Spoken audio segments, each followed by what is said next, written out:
નમસ્કાર મિત્રો, મારું નામ દેવ છે. મારી ઉંમર 32 વર્ષની છે. હું ભણેલો ગણેલો છું અને એક મોટી કંપનીમાં એન્જિનિયર તરીકે કામ કરું છું. હાલમાં જ સરકારના એક મોટા રોડ પ્રોજેક્ટના કામ માટે મારે મારા શહેરથી દૂર એક મોટા ગામડા જેવા વિસ્તારમાં જવાનું થયું. આ કામ 2-3 વર્ષ ચાલવાનું હતું, એટલે મારે ત્યાં રહેવા માટે કોઈ સારા ઘરની વ્યવસ્થા કરવાની હતી. હું ત્યાંની ઓફિસે પહોંચ્યો અને ત્યાં કામ કરતા વિનોદભાઈને મેં કહ્યું, વિનોદભાઈ, મારે અહીંયા કોઈ શાંત જગ્યાએ એક નાનું ઘર ભાડે જોઈએ છે. વિનોદભાઈએ થોડું વિચારીને કહ્યું, સાહેબ, ગામના પાદરે એક બહુ સારા પરિવારનો મોટો બંગલો છે. તેના માલિકે ઉપરનો આખો ભાગ ભાડે આપવા માટે રાખ્યો છે. જગ્યા એકદમ શાંત અને સરસ છે. હું વિનોદભાઈની સાથે એ ઘર જોવા ગયો. એ એક મોટો અને બહુ સુંદર બંગલો હતો. આજુબાજુ લીલાછમ ઝાડ હતા. અમે જઈને દરવાજો ખખડાવ્યો. થોડી વારમાં દરવાજો ખુલ્યો અને સામે જે સ્ત્રી આવી, તેને જોઈને જ લાગતું હતું કે તે બહુ સંસ્કારી પરિવારની વહુ છે. તેનું નામ કિરણ હતું. તેની ઉંમર આશરે 27-28 વર્ષની હશે. સાદા ડ્રેસમાં તેની સાદગી ખૂબ જ સુંદર લાગતી હતી. વિનોદભાઈએ મારી ઓળખાણ આપતા કહ્યું, કિરણબેન, આ અમારી કંપનીના સાહેબ છે. તેમને ઉપરનો રૂમ ભાડે જોઈતો હતો. કિરણનો ચહેરો મલકાયો. તેણે કહ્યું, હા, ચોક્કસ. આવો સાહેબ, અંદર આવો. તે અમને ઉપર લઈ ગઈ. ઉપર 2 મોટા રૂમ, અગાસી અને નાનું રસોડું હતું. ત્યાંથી આખું ગામ બહુ સુંદર દેખાતું હતું. ભાડું 4,000 રૂપિયા નક્કી થયું. મેં જ્યારે તેને એડવાન્સ પૈસા આપવા માટે પાકીટ કાઢ્યું ત્યારે તેણે બહુ જ માનભેર ના પાડી દીધી અને કહ્યું, સાહેબ, તમે જ્યારે રહેવા આવો ત્યારે આપજો, ઉતાવળ નથી. તેનો આ સરસ અને વિશ્વાસ વર્તો સ્વભાવ મને ખૂબ ગમી ગયો. તેણે મને નીચે બોલાવ્યા અને સરસ ગરમ કોફી પીવડાવી. કોફી પીતી વખતે મેં જોયું કે એ મોટા ઘરમાં માત્ર એક ઘરડા માજી એટલે કે તેના સાસુ સિવાય કોઈ નહોતું. ઘરમાં સાવ શાંતિ હતી. હું કિરણનો આભાર માનીને મારી હોટલ પર પાછો ફર્યો. 2 દિવસ પછી હું મારો થોડો સામાન લઈને ત્યાં રહેવા આવી ગયો. કિરણે આખો ઉપરનો ભાગ સરસ સાફ કરીને અગરબત્તી કરીને સુગંધિત કરી મૂક્યો હતો. મિત્રો, શરૂઆતના દિવસો તો બહુ સામાન્ય રહ્યા. હું સવારે વહેલો સાઇટ પર જતો અને મોડી સાંજે થાકેલો પાછો આવતો. મને જાતે રાંધતા નહોતું આવડતું, એટલે હું બહારથી હોટલમાંથી જ જમી લેતો. એક રવિવારે મારી રજા હતી. હું ઉપર અગાસીમાં બેસીને ઓફિસની ફાઇલો જોઈ રહ્યો હતો. બપોરના સમયે કિરણ ઉપર આવી દરવાજો ખખડાવ્યો.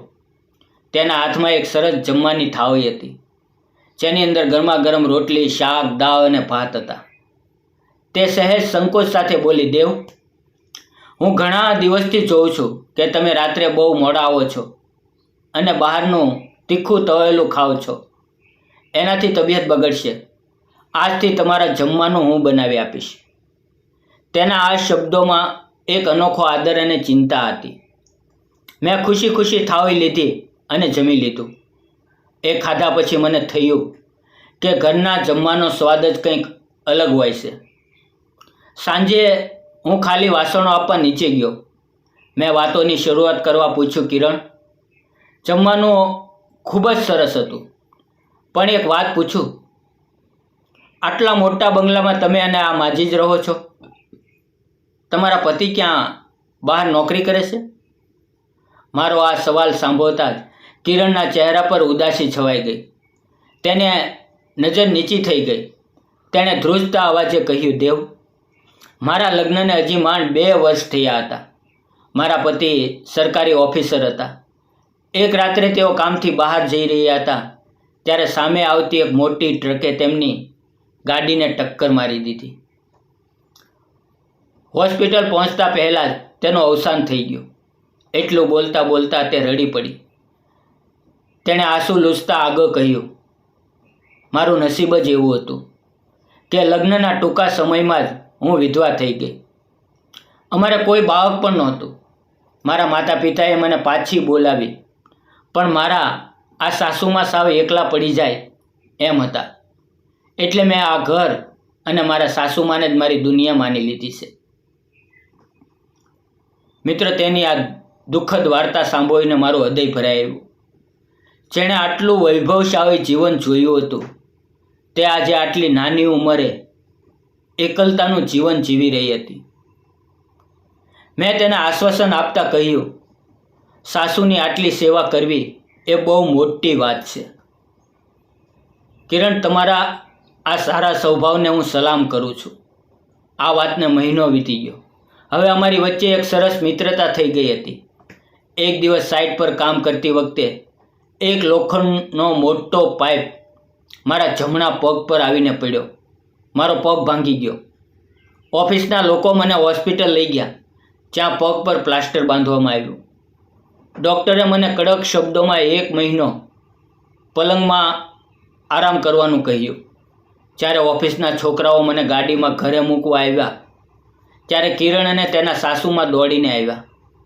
કિરણે તરત જ પેલા માણસોને કહ્યું, સાહેબને ઉપર લઈ જવાની જરૂર નથી, નીચેની રૂમ ખાલી જ છે, ત્યાં જ તેમને સુવડાવી દો. મિત્રો, એ આખો મહિનો કોઈ પોતાની સગી વ્યક્તિ પણ ન કરે એવી સેવા કિરણે મારી કરી. સમયસર મને વ્હીલચેર પર બેસાડવો, મારા માટે પથારી સાફ કરવી, સવાર સાંજ મને ભાવતી રસોઈ બનાવી અને પોતાના હાથે ખવડાવી અને ડૉક્ટરની દવાઓ આપી. જ્યારે મને બહુ દુખાવો થતો ત્યારે તે મોડી રાત સુધી જાગીને મારી ચિંતા કરતી. પણ એક રાત્રે મેં તેને પૂછ્યું, કિરણ, હું તો માત્ર એક ભાડુઆત છું, તું મારી માટે આટલી બધી હેરાન કેમ થાય છે? ત્યારે તેણે બહુ નિર્દોષતાથી મારી સામે જોઈ અને કહ્યું, દેવ, માણસાઈથી કોઈ મોટો ધર્મ નથી. અને સાચું કહું તો મારા પતિના ગયા પછી આ ઘરમાં જે એકલતા હતી, તમારા આવ્યા પછી એ ઓછી થઈ છે. મિત્રો, પ્લાસ્ટર કપાયા પછી હું બિલકુલ સાજો થઈ ગયો હતો. પણ હવે મારા મનમાં કિરણ માટે માત્ર આદર નહોતો, પણ એક સાચો પ્રેમ જન્મી ચૂક્યો હતો. એક સાંજે કિરણ મારા માટે ચા લઈને આવી. મેં હિંમત ભેગી કરી અને તેનો કોમો હાથ મારા હાથમાં લીધો. કિરણ એક ક્ષણ માટે ગભરાઈ ગઈ. મેં કહ્યું, કિરણ, પ્લીઝ મારી વાત સાંભળો. તું આખી જિંદગી આ જૂના દુઃખમાં અને એકલતામાં કેમ વિતાવવા માંગે છે? તારી આખી જિંદગી સામે પડી છે. શું તું મારી સાથે લગ્ન કરીને મને તારા જીવનમાં સ્થાન આપીશ? હું તને દુનિયાની બધી ખુશીઓ આપીશ. કિરણની આંખોમાંથી દડ દડ આંસુ વહેવા લાગ્યા. તે બોલી, તમે બહુ સારા માણસ છો, પણ હું એક વિધવા છું. આ સમાજ આપણને જીવવા નહીં દે. તમારા પરિવારવાળા ક્યારે મને સ્વીકારશે નહીં. ત્યાં જ દરવાજા પાસે લાકડીના ટેકે કોઈ ઊભેલું દેખાયું. એ કિરણના સાસુમાં હતા. તેણે રૂમમાં આવીને કિરણના માથા પર હાથ મૂક્યો અને મારી સામે જોઈને કહ્યું, બેટા દેવ, જો મારી દીકરી કિરણ તારો હાથ પકડવા તૈયાર હોય તો એક સાસુ તરીકે નહીં, પણ એક મા તરીકે હું આ લગ્ન માટે સૌથી પહેલાં હા પાડું છું. આ દીકરીએ મારી બહુ સેવા કરી, પણ હવે હું તેની જિંદગી આવી રીતે બગડતી જોઈ શકતી નથી. સાસુમાના આ પ્રેમાળ શબ્દોએ કિરણના મનનો બધો જ ડર દૂર કરી દીધો. તે રડતા રડતા મારા ગળે વળગી પડી. મેં મારા ઘરે મમ્મી પપ્પાને ફોન કરીને બોલાવ્યા. મિત્રો, જ્યારે તેણે કિરણનો સારો સ્વભાવ, તેનો ત્યાગ અને તેના સાસુમાની ઉદારતા જોઈ, ત્યારે તેઓ એટલા ખુશ થયા કે તેમણે કિરણને પોતાની વહુ તરીકે સ્વીકારવામાં 1 મિનિટની પણ વાર ન લગાડી. કિરણના સાસુમાએ જ મા બનીને કન્યાદાન કર્યું. અમે સાદાઈથી મંદિરમાં ભગવાનની સાક્ષીએ ફેરા ફેર્યા અને કોર્ટમાં લગ્ન કર્યા. મિત્રો, આજે અમારા લગ્નને 2 વર્ષ થઈ ગયા છે. અમારો પ્રોજેક્ટ પણ પૂરો થવા આવ્યો છે. મારી બદલી હવે ફરી મોટા શહેરમાં થવાની છે. પણ અમે કિરણના સાસુમાને, જેમને હવે હું પણ મમ્મી જ કહું છું, અમારી સાથે જ લઈ જવાના છીએ. અને સૌથી મોટી ખુશીની વાત એ છે કે આવતા મહિને અમારા ઘરે એક નાનકડું બાળક આવવાનું છે, જે અમારા આ નાના અને સુખી પરિવારમાં ખુશીઓના રંગ ભરી દેશે. મિત્રો, આ વાર્તાનો સંદેશ એટલો જ છે કે સમાજના ડરથી ક્યારેય પોતાના સુખનો ભોગ ન આપવો જોઈએ. જો કોઈના જવાથી જિંદગીમાં અંધકાર આવી જાય તો સાચો પ્રેમ અને સાથ મળી જવાથી એ જિંદગી ફરીથી ખુશીઓથી ખીલી ઉઠે છે. જીવવાનો અને ખુશ રહેવાનો હક દરેકને છે. મિત્રો, વાર્તા સારી લાગી હોય તો વિડીયોને લાઇક, ચેનલને સબસ્ક્રાઈબ અને એક નાની એવી કોમેન્ટ કરવાનું ભૂલતા નહીં. ફરી મળશું મિત્રો આવતીકાલે એક નવા વિડીયોમાં. ત્યાં સુધી આવજો. તમારું ધ્યાન રાખજો. જય હિન્દ, જય ભારત.